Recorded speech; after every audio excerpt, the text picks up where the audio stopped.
crash course video. Hello there. Hello my dudes, and welcome to another crash course video. Well, this is actually the first crash course video by Meghan, Caroline, and Kendall.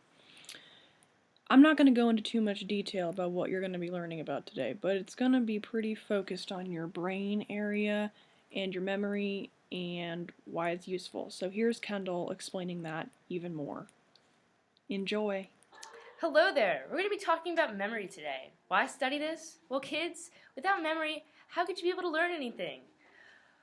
Why learn about forgetting? If we can learn about how we forget information, we can apply this so that we can intentionally forget less. Oh, hello. Herman Abing is one of the first researchers to study forgetting. To study forgetting, he memorized a list, waited a certain amount of time, and then tried to recall the list, and after each time he would graph his results. Now, try to remember the three words: dog, blue, and truck. And I'll see if you can remember them later. One of his results became known as the curve of forgetting, which clearly explains that forgetting happens very quickly directly after you learn the information. However, meaningful material is forgotten much more slowly. Abing has also found that distributed practice or spacing out your study sessions will help you retrieve the information. For example, studying your psychology notes every 30 minutes is much more efficient than studying for 3 hours straight. Another reason people forget things is because of encoding failure. Encoding failure is the failure to process information into memory. For example, which of the following is the correct view of a stop sign?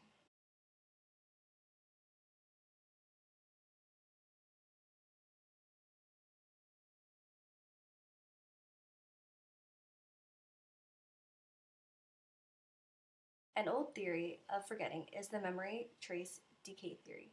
A memory trace is some physical change in the brain which occurs when a memory is formed. If these traces are not used, they decay or fade into nothing. An example is people creating a path in the grass after walking over it multiple times. But if people stop walking there, then the path will fade or decay.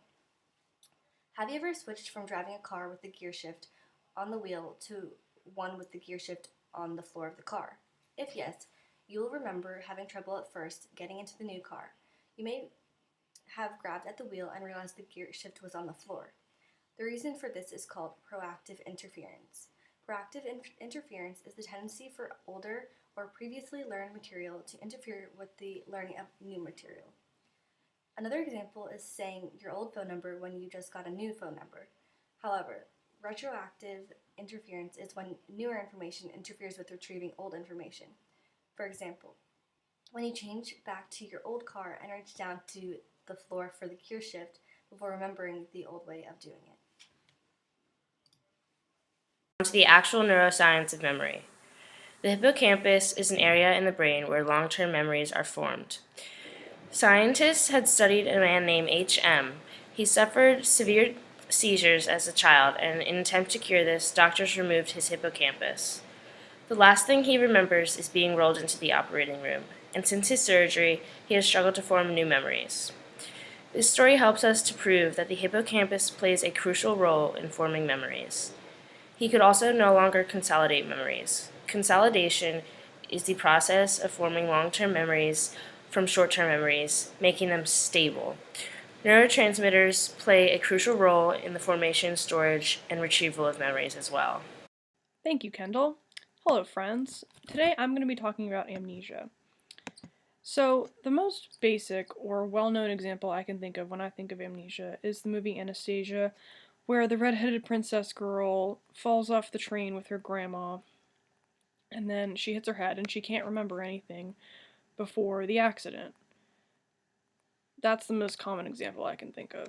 Amnesia is basically forgetting parts or certain triggers in your life. So how does it occur? There are three primary types of temporary amnesia. They are retrograde amnesia, anterograde amnesia, and infantile amnesia. Another form of memory loss, which is more familiar to many people, is Alzheimer's disease. Alzheimer's is also more permanent. It is the most common type of memory loss found in adults and the elderly. In the beginning of being diagnosed with Alzheimer's, anterograde amnesia sets in. This is when the person will have trouble retaining new information and typically struggles with senile depression, which comes with the symptoms of severe forgetfulness, mental confusion, and mood swings. One can access information that is in front of them, but they cannot store that information and use it in the future when they are not being exposed to it. So they can basically only remember things that are directly in front of them. Infantile amnesia is not something to be concerned about, as it is the inability to retrieve memories from the second or third years of life. So if anybody ever tells you that they can remember being born, they're definitely lying. Sir, Hello, how are you? do you remember when you were born? Of course I remember when I was born. Scariest day of my life. He's lying! These memories are implicit, making them hard to remember and bring to consciousness. These memories are hard to retrieve because they are not explicit, which would make them more obvious memories to have. Retrograde amnesia is the last form of amnesia, and it commonly occurs when a person is in an accident and has been exposed to head trauma. Trauma to the hippocampus makes it difficult for the person to remember moments, hours, and days after the accident, and before. The memories that cannot be stored are the ones that relate directly to the event itself. Retrograde amnesia is probably what Anastasia had, as she couldn't remember events before her accident. Now, whenever I try to remember infantile amnesia, I think of animals because they can't really retain any information, or they don't remember anything from the day before. So I think that they have a severe version, like Prime here, of infantile amnesia. They can't remember anything that happened to them 20 seconds ago, let alone when they were first born. So I hope you enjoyed learning about amnesia. And I hope you didn't forget anything that I said, because that would be bad and kind of...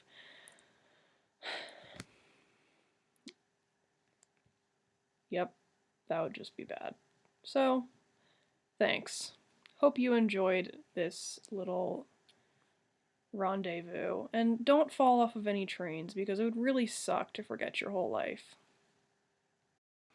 Okay, well, now on to the credits. I'd like to give credit for the Facts About Forgetting, that's for Caroline Dyer, and the Neuroscience About Memory, that's for Kendall Goetz, and the Amnesia, that's me, that's Meghan Karanik. And I'd also like to applaud our writers, which is just, again, us, Caroline, Kendall, and I, Meghan.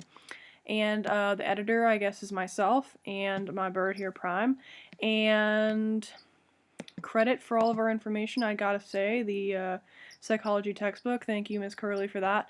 And music, Vampire Weekend, thank you very much. A-Punk, good tune. Alright, thanks. Hope you enjoyed our video.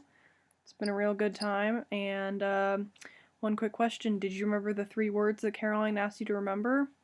Probably not.